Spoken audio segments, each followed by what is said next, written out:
So the last thing we talked to you guys about was a little bit of a UFC 235. So what was happening right after that was Derrick Lewis versus Junior Dos Santos. So without further ado, let's just get right into it. Let's go. JDS ended up taking the victory. What were your walkaways from this KO?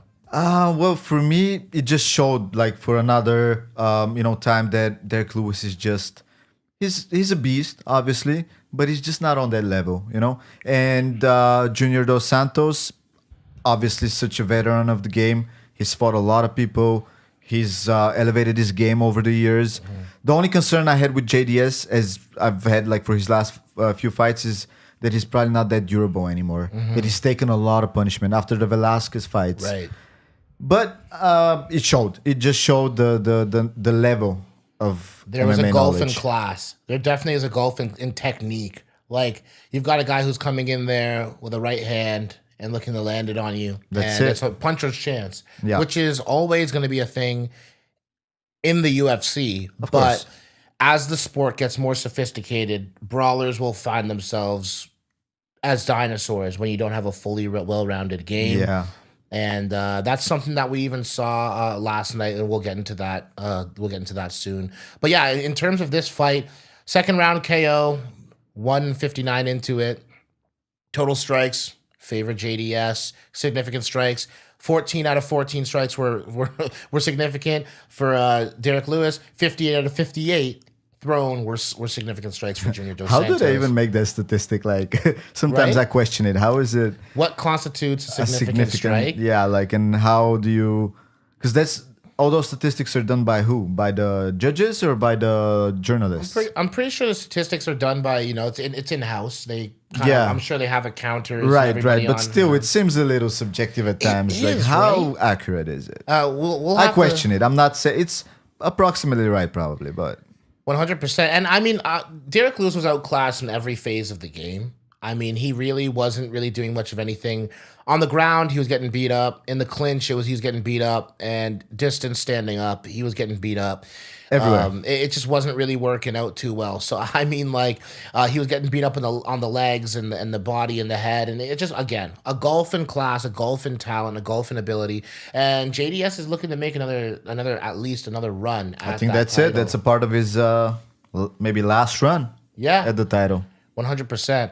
I mean, what do you think are some next steps for Derrick Lewis? Honestly, what's next for this guy? He's like he's a superstar in the social media. Two things, stratosphere. yeah. So he has become a superstar over the last year or so because of his social media and just all his funny quotes, and a lot of people opened up to him, and he's just a character. And I think regardless of his losses, people still like him a lot. I don't think that's really taken away any of that shine, but in terms of his value as a fighter in the UFC, I think that's been diminished a little bit.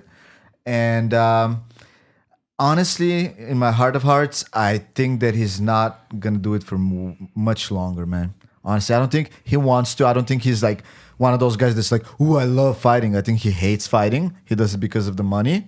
And I think he said that before. And what I expect for him to do is maybe get another couple fights in the next couple of years and eventually just retire. 100%. I mean, he went onto Instagram. I think it was a couple days ago, and he posted a pretty cool post. I want you guys to all check it out. Go follow him if you haven't. He's hilarious. The Beast UFC. Just go check that out on Instagram. He posted something. It was like a picture of the entire of an operating room, and he's saying to all those gangsters out there, take a look at this operating room. This is where you'll be fighting for your life if the stupidness carries on. None of your boys will be there. No, just you, and you're gonna be alone.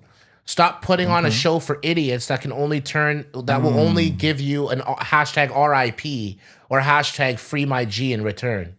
Like, Wow, okay, I didn't see that. I just saw that this morning when I was on Instagram, and it comes to show you that he's using his platform and the clout that he built from My Balls Was Hot, and he's taking that platform and he's turning it into something because he knows where he's come from.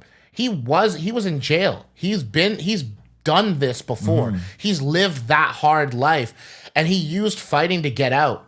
And I feel like that message was for the people that he knows in his personal network and all those affected by this type of a gangster lifestyle. And he was putting out a positive message for everybody using his platform, being like, guys, it's not worth it because you're going to be in that operating room alone and they're not going to give you anything more than a hashtag RIP, or they're going to end up like you on an operating table trying to take bullets out of their body. Yeah. It's just not a good call. And I think he's trying to shy people away from that type of a life and telling people to find a better, more healthy outlet. I love that. I think that's amazing that he's actually doing. The popularity that he gained, it was out of just being funny, and now he's using it to actually send a message out. And I think he's a great person to listen to when it comes to those type of things, because obviously, like you said, he's been in jail, he's done it, and also he's like a fighter now. He's got this persona, lovable persona, I would like to say actually, and yeah, it's awesome, man. And I think he's a smart guy, even though he doesn't give that vibe out like at first sight.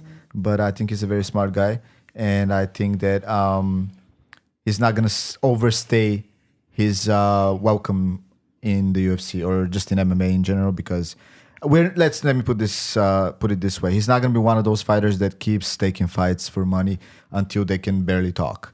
I think he's gonna be smart about it, invest his money, and try to help people. I think he helped people in Katrina too. Right. I think he was like going around with his truck picking up people. He He's a great understands guy, the man. blessing that's been bestowed upon him. Like, he's been given a second chance at life, a new lease on life. Like, when you're living that lifestyle and you've been through those moments, you've seen the lowest lows, you've seen some stuff that changes the trajectory of your life when you go to prison and all this different stuff. And he came out and he was a different man, and he's committed himself to doing the best that he could with what he was given, which is his ability to fight. And I feel like he's somebody that all of us can take a little bit of a learn a lesson from and say, never count a dude out, A, and B, this guy is being a beacon of shining light for his community, and that's something that we have to commend, and that's bigger than any fight ever, any W could ever be in a fight. Absolutely agreed. Wish him all the best of luck, and I hope we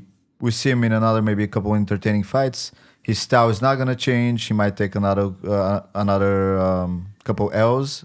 I don't know, but either way, I hope he's fine and moves on to better things afterwards.